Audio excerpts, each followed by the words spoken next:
Domatesler büyüdü. Aralarını açtık ve diplerini doldurduk.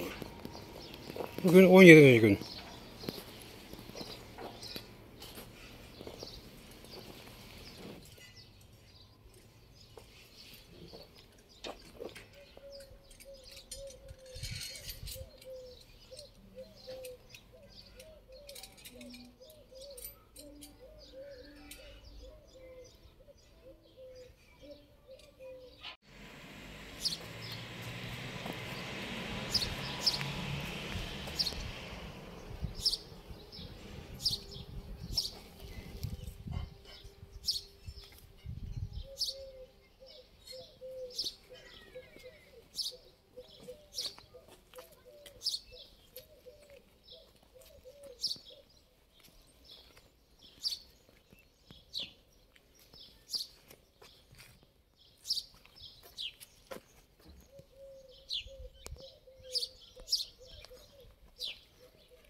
Domateslerimiz şişe boyunu geçti. 2 günde canlandı. Şimdi şişemizin özelliği şu. En alttan 3 delik açmıştık. 2. boğumdan. 4. doğumdan 3 delik daha açmıştık. 3-6 delik. Bir de buradan açtık. Şimdi şu delikten hava alıyor. Dışarıyla içerinin nemi eşitlendiği zaman hava sıcaklığından dolayı şişemizin üzerinde su buharı oluşuyor. İçeri sıcak, dışarı soğuk olduğu için. Bu böyle akarak bitkimize su temin ediyor. Alttaki deliklerden toprağa geçerek bitkinin kurumasını önlüyor. Gelişmesi devam ediyor. Şişemizin altında zaten normalde şişeyi suyla doldurduğumuz zaman 1,5-2 litre su kalıyor. Bu delikler hizasında.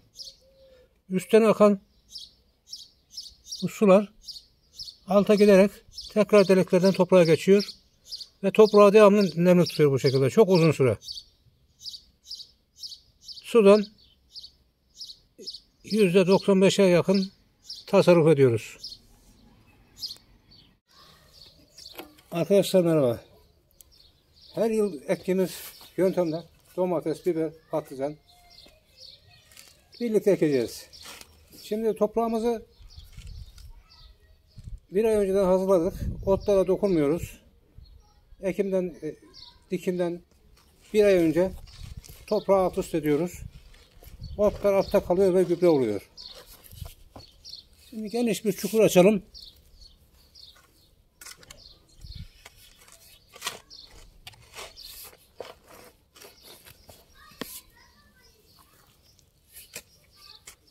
Bunu pet şişeyle dikiyoruz. 5 litre olur, 10 litre olur fark etmez. Her ikisi de oluyor. İlaç gübre kullanmıyoruz. Sudan %90-95 tasarruf ediyoruz. Çok az sulamayla oluyor bu. Ve verim de normalin en az 2-3 kat oluyor. Verim yüksek oluyor bunda. Çürüme, yapraklarda sararma, çiçek dökme olayı da olmuyor. Fazla sulamadığımız için. Çukurumuzu açtık. Şimdi bu 5 litrelik şişede de olur. 10 litrelik şişede de oluyor. Fark etmez. Buna domates dikeceğiz şimdi. Domatesimiz buna eğer 10 litrelik şişede dikersek şişe kenarına 4 tane domates dikebiliyoruz. 5 litrelik şişeyle dikersek 2 tane yeterli oluyor. Şimdi şişenin şu 2. boğumundan 3 tane dilek açıyoruz. Tornavidayla veya 5'lik çiviyle.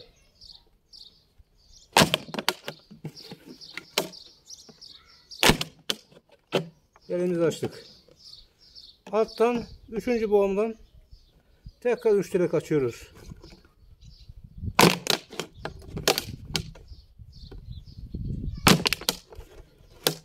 Bu sistem diğer videolarımızdan biraz daha farklı. Su tasarrufu, verim biraz daha yüksek oluyor. En üstten birinci boğumdan bir delik daha açıyoruz. Buradan hava alması için. Bunu biraz genişletiyoruz. Bu deliğimiz toprağın üzerinde kalacak. Üstteki delik toprağın üzerinde kalacak. Şimdi fazla derin oldu. Biraz toprak koyalım. Üstte kalsın.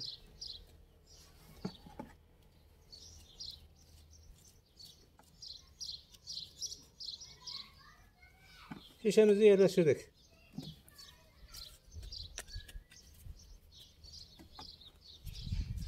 Biraz toprak koyalım hafif.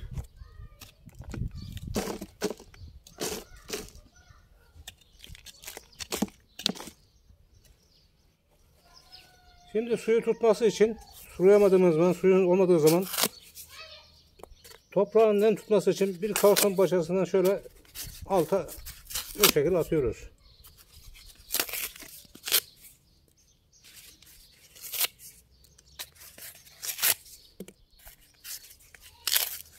Bu bitkinin kurumasını önlüyor.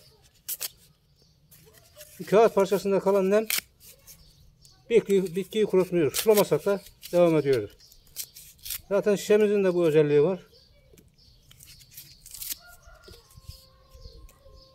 Şişenin kapağını açıyoruz.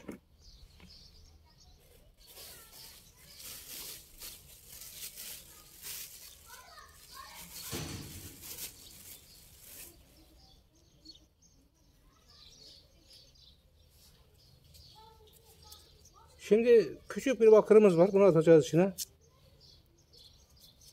Çok küçük bir parça. Çünkü toprağı eke toprakta bakır minerali kalmıyor. Bakır olmazsa verim pek olmuyor.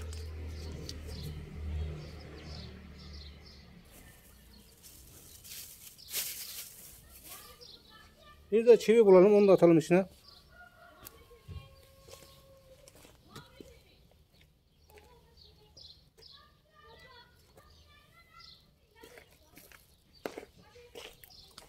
Toprakta bakır da var, minerali, demir de var ancak bunu eke kalmıyor.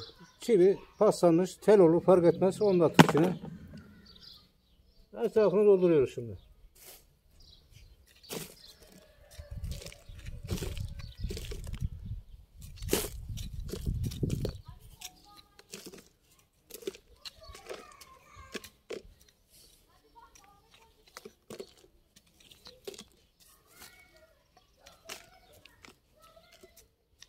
Bakır ve demir bitkiyi güçlendiriyor.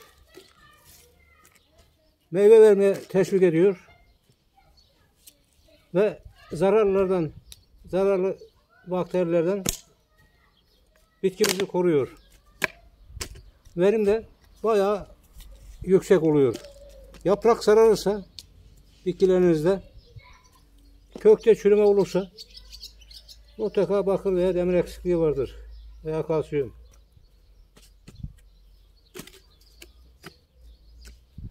Şimdi şişemizin kenarına 2 tane derin çukur açıyoruz. Şişeden 5-6 santim uzakta. Çok fazla değil.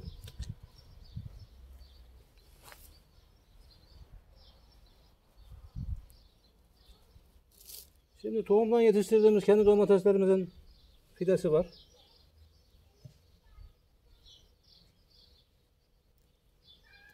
Çukura gömdükten sonra hafif diplerini çok hafif bastırıyoruz. Fazla değil. Çok hafif. Etrafını toprakla kapatıyoruz.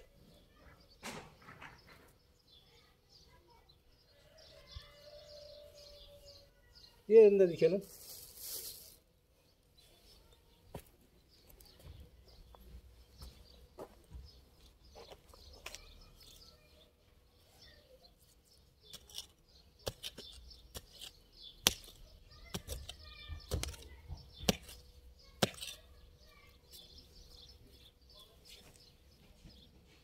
Biraz daha derin dikelim.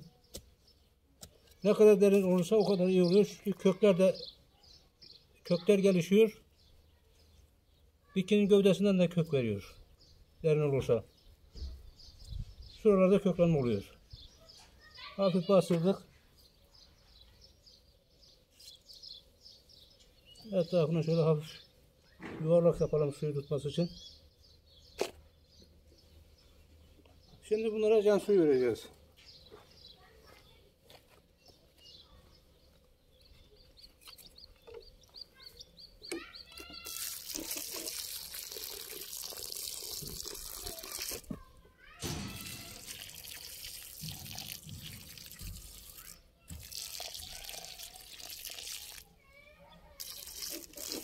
Kalan suyu da şişenin içine boşaltalım.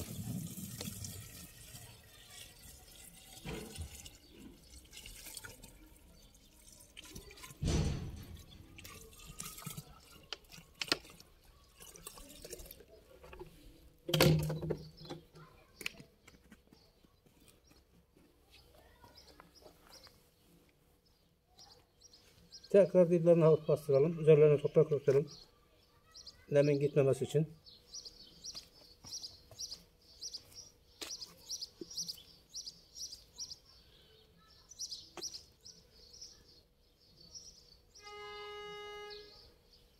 Şişemiz bitkilerimizi toprağın altından suluyor.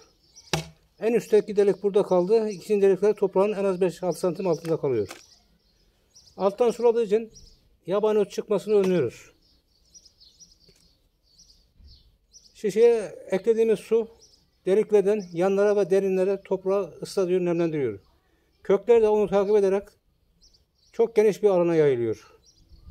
Yani bitki topraktan bütün besinini alabiliyor bu sayede. Ayrıca çok az suladığımız için bitkide böceklerinde hastalık olmuyor. Bütün hastalıklar fazla sulamadan gelir. Fazla sularsak yapraklar sararır, kökler çürür, bitkilerimiz çürür. Domates, biber, patlıcan fark etmez hepsi. Bunda yeteri kadar su alıyor. Şimdi bunu havalar böyle serin giderse su vermeyeceğiz. Bu kadar yeterli oluyor. Bunlar çiçek açana kadar. Biraz daha büyük şey boyunu geçip de 15-20 santime geldi. 20 santimi geçtiği zaman 20-25 santime diplerini çapalıyorum. Diplerinin her zaman çapalı olması gerek. Toprak çatlarsa kökler zarar görür. Bitki gelişmez. Su kaybolur. Kesinlikle çapalamayı ihmal etmemek gerek. Yağmur yağar veya sarma sulamaya suluyorsanız mutlaka kaymak tabakayı, toprakta oluşan kaymak tabakayı kırmak gerekiyor. Bunlar çiçek açana kadar su vermiyorum. Su verirsek boya gider. Su vermezsek hem köke gider hem de bitki kalınlaşır. Budama da yapmıyorum kesinlikle. Budama yaptığımız zaman bitki uzun süre kendi yarasını tamir etmeye çalışıyor. Zaman geçiyor. Budama yapmak şu bakımdan iyi. Eğer tek seferde ürün alacaksanız tamam. Ticari maksatla. Ancak kendi evinizde dikiyorsanız bahçenizde bunlar yıl sonunda don olana kadar tüm dallardan domates verir. Yani tekrar üzerinde belli bir domates verme şansı var. Ancak çok dal olunca devamlı domates verir. Yazın çok sıcak havalarda 10-15 günde bir 35-40-45 derecelerde, serin havalarda 1 ay, 2 ay, 2 aya kadar gider bu. Fark etmez. Bu çiçek açıp meyveleri görünce o zaman su vereceğiz bunlara. Ancak sıcak olursa hafif bir su takviyesinde fayda var. Biberler de aynı şekilde. Biber 4 tane dikebiliriz yanlarına. Biber bir şişe 4 bibere yetiyor. Ancak patlıcan biraz fazla su istiyor. Onda suyu bunun 2 katına çıkarmak gerek. Ne kadar patlıcana suyu verirsek o kadar gelişir. Acısı da kalmaz.